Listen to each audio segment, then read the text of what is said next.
What? Oh, shit. Oh, well, hey there, guys. It's been a while. Well, I was gone for a few weeks, several long weeks. This whole new genre just came out of nowhere. And that genre, folks, is phonk. Not to be confused with funk, because funk is not funk. Funk has an F. Funk doesn't. It has a PH, which makes it funk, which is not funk. So what the funk is funk? Well, funk seems like a new phenomenon that just started recently. It actually started all the way back in the early 2000s, which is, oh damn, that was like 20 years ago. Funk is directly inspired from Memphis rap, which was born in the southern United States in the 90s. In listening to this music, you'll hear a more distorted sound with less focus on the melodies, with kind of a lo-fi tone over the whole thing. Interestingly enough, Memphis rap utilized samples anywhere from funk to horror film soundtracks and classical music. What funk does is takes this music and slows things down, adding aspects of nostalgia with jazz and funk samples and distortion, often accompanied with chopped samples from Memphis rap vocals. In the 2010s, funk producers would go on to increase the influence of jazz and classic hip-hop elements in their songs while including a slower tempo trap beat over the whole thing. This is probably the form that the millennial generation is most familiar with. Visionary producers pioneered this genre, such as DJ Screw,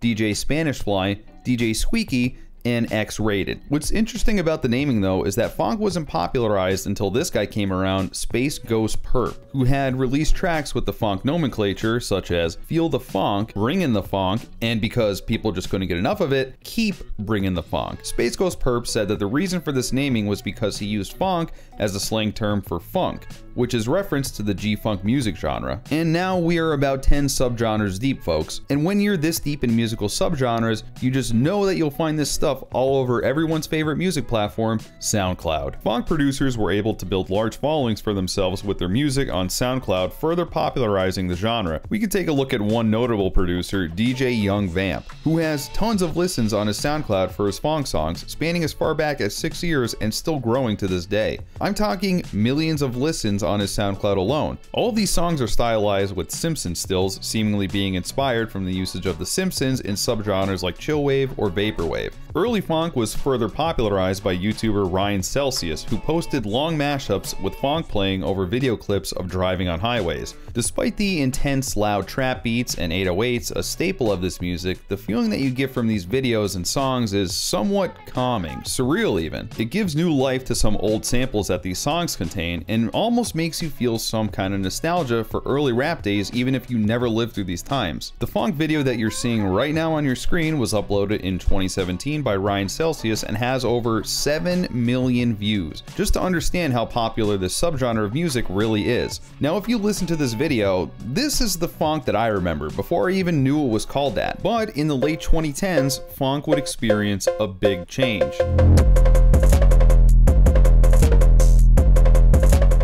Enter everyone's favorite app to mindlessly stare at and scroll through for 10 hours each day, TikTok. In a strange collaboration, Phonk and the car drifting community would come together and popularize a subgenre, drift funk. Drift funk is probably what most people are familiar with now. Now this music is known for its signature 808 cowbells and generally has a faster tempo, but still harkens back to its roots with its trap beat. The music was played over TikTok videos of drift cars, all smeared over with a beautiful lo-fi aesthetic that we all know and love. So I know what you're all thinking. Why the drift cars? Well, as far as I could tell, it doesn't seem like there's a consensus on this. It could be due to the fact that a lot of Memphis rap albums featured cars on their cover art, and some say it's as simple as it just fits the aesthetic. Despite the seemingly widespread popularity of drift funk, there is some controversy surrounding it. Some say that drift funk is destroying the entire genre in that it's such a far step from its funk roots that it's not really recognizable anymore. With it having a faster beat, 808 cowbell, and moving away from the slower classic rap aspects, some are even calling it the bro step of Gen Z. Just take one visit to the Phonk subreddit and you'll get a pretty quick understanding of what they think about it. Either way, there is no way of denying its popularity. And this is where we find ourselves today. Currently, Spotify has a growing playlist of funk seemingly dominated by the drift funk subgenre within it.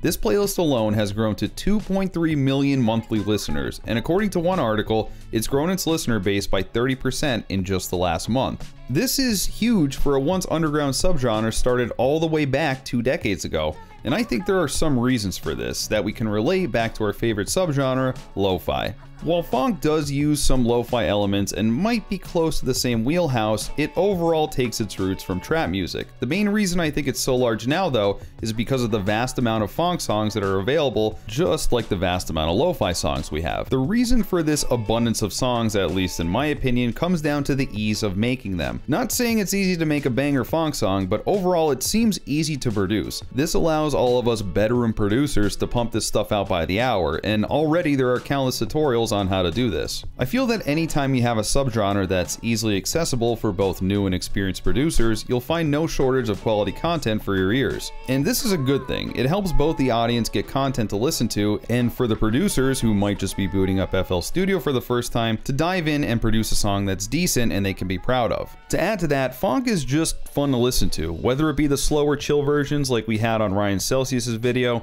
or the faster, more driving tempo that we find with Drift Phonk. There really is something for everyone. Whether you're at the gym trying to hit a new PR and envisioning Giga Chad, or you're just cruising down the highway late at night with all the time in the world, it just feels right.